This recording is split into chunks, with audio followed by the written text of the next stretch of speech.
Gene Winfield. You know, what I do is they enter my Winfield Awards separately from the car show, and then I pick 6 vehicles from that. There might be 60, 70 entries, and I pick 6 called 6 Select, and each of those gets $1,000 to come here. So they're here now. Then I will pick 1 out of the 6, and they get my Winfield Award. This beautiful award, very heavy, hard to lift, and they also get a check for $10,000 from McGuire's. It's McGuire's money, and it's fabulous. And I'm so happy to be here again. I'm just having a ball.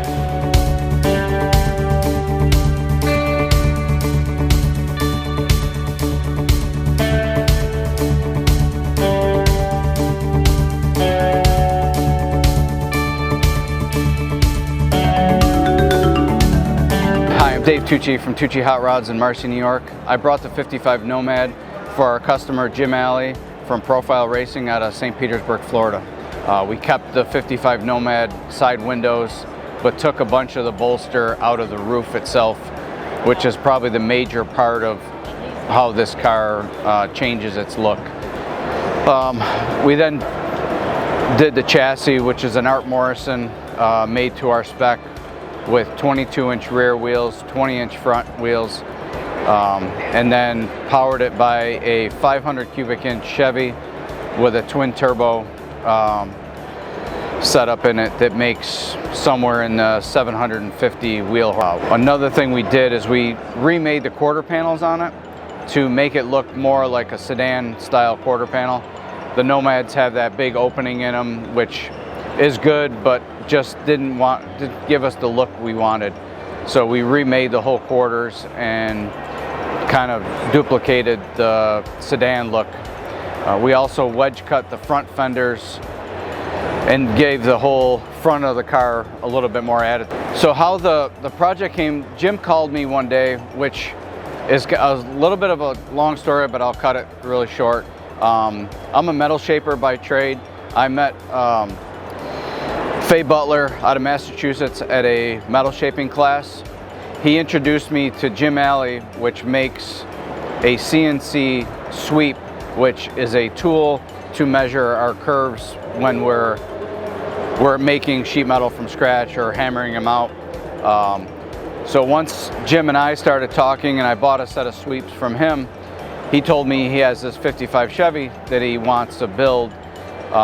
So we talked and he sent it up to us, and the first thing we did was we talked about the 64 Impala windshield, because I had one sitting in the shop, and the short of that is the 64 Impala that I had sitting in the shop was Bob O'Connor, the originator of the Syracuse Nationals. So it's a very small world, and for us to be honored to be picked as the Winfield Select 6 is a pretty amazing thing, and I am very honored to be part of this this group.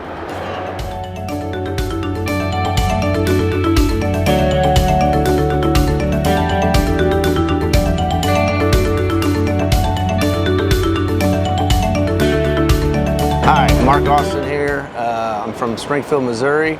I've got a 65 Chevy C10 pickup.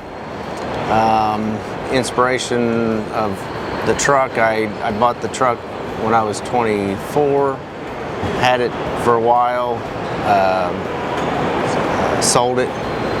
14 years later I found it, brought it back. I'm Mark from Creative Rod and Custom out of Wilmsdorf, Pennsylvania. Yeah, we took the truck, you know, Mark had started the truck many years ago, and we kind of took it from where he left off.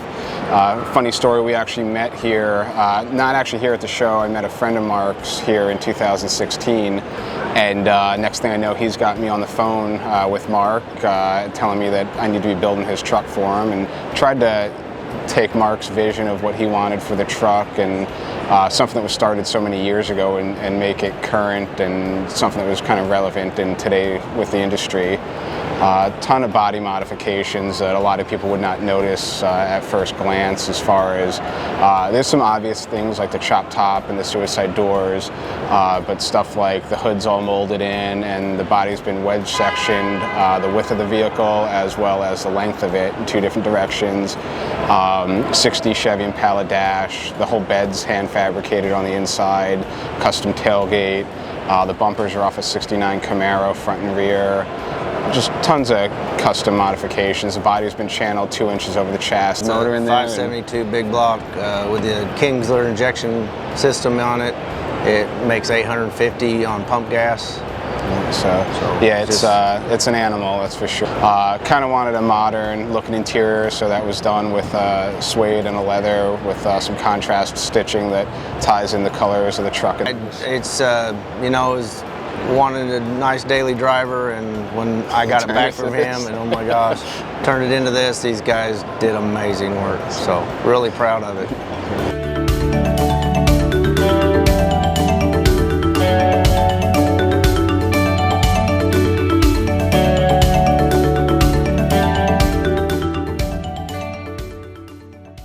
Hello, John Schuhart, York, Pennsylvania. Restored the 36 Ford Custom for Jim Babowski. It was originally built in 1940. It's the fadeaway fenders. It's kind of a custom car, one of the early custom cars. Jimmy Summers was from Hollywood, California. He had his own shop, and his specialty was the fadeaway fenders. And we found this car close to Cincinnati, Ohio. It had a rough life. Somehow it got from California to Ohio. Really rough life. Sat outside for many of years, and it was pretty rusty. Jim sent me out to look at the car, see if it was restorable. If it wasn't, I was to walk away. Did not. Thought we could restore it, and we did. The hardest part was the condition of the metal. The metal was very pitted, not much left of it, but we tried to keep the integrity of the car by restoring it with 36 Ford sheet metal, and yeah, that's it. The hardest part was the metal work. It was bad. It was really bad.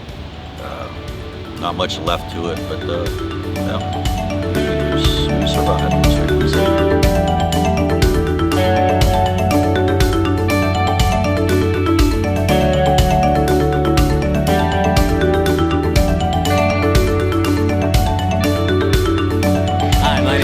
Duffy from Marietta, Georgia, the very proud owner of a 1961 Impala, dubbed Dirty Martini, and built by not just my builder buddy, but a very dear friend of mine, Will Posey, out of Big Oaks Garage in Pokes Bluff, Alabama.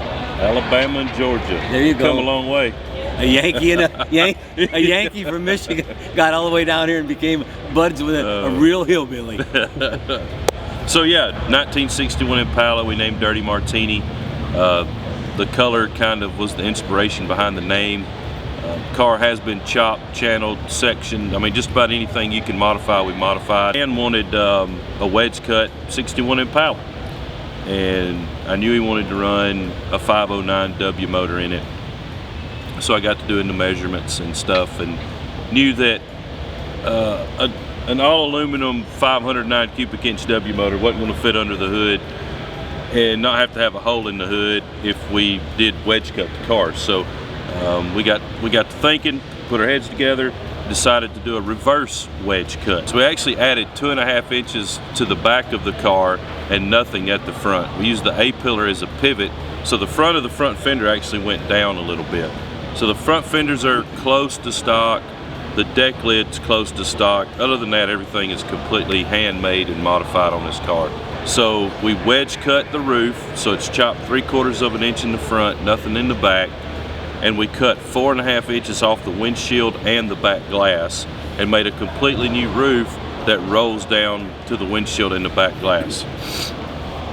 We also wanted to do flush fit glass, but on a classic Impala like this, you gotta have the trim around the glass. So we did flush trim to the body and then flush glass to the trim. So the whole roof line, the greenhouse on this car is seamless. Pretty well every piece of trim is either custom machined or hand filed. Every panel under the hood is custom made. The inner fenders, the core support, the firewall. Dan smokes a cigar every night. So there's actually a humidor and a martini shaker in the trunk hidden behind a couple of panels that's really easy to access. But I'm not a martini drinker. I just get into my beer and that's it. The best of the best is in this car.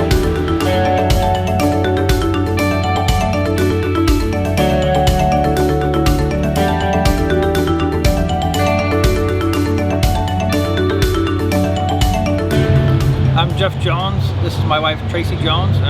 We're from Monroe Center, Illinois, and behind us you have our 53 Ford Custom named Monroe. You can see from the front of it, we've totally customized this car from the canted quad headlights to the glass top that's on the roof that's been chopped 5 inches.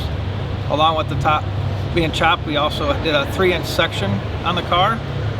All the corners of the doors have been rounded. Lincoln push buttons have been installed on the car. Go to the back of the car, we have 56 Olds tail lights with a 56 Packard rear bumper. Almost every panel on this car has been touched and modified in some way to represent the 50th era of customizing cars. So from the color to it, to the interior, to the custom tube grill that lights up. We all try to take a piece of something that happened in the late 50s, early 60s custom cars, and this is what we came up with. What do you like about it? The color. Did you pick it out? No, I did not. This is entirely his build and his vision. From start to finish, everything besides the pinstriping and the interior he did himself with some help from some friends and buddies. So you did most of this work yourself then? Yes. Kind of elaborate on that. So yeah, everything here on this car is pretty much built in my garage. We have a 30 by 35 building at our house, and that's what I work out of. From all the painting and body work to the fabrication and metal work.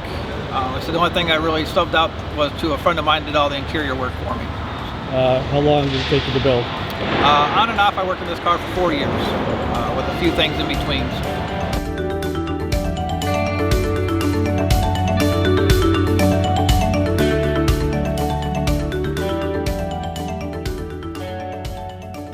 My name's Harold Light. I'm from Lebanon, Pennsylvania.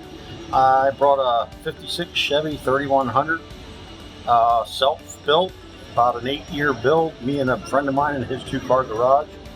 Pretty much stripped the truck down to bare everything and started over. The truck has a 4-inch chop. Almost every sheet metal panel on the truck has some kind of alterations, French parking lights, French antenna, door handles are shaved. The big thing is the floor chop with the 5-window rear, which isn't a made truck in 56. That was all custom built. Has a 409 big block. The 700R, I drive the truck quite a bit. There's 800-900 miles on it, so it's not a trailer queen. It's a vehicle that gets driven quite a bit. So a lot of custom work on the truck.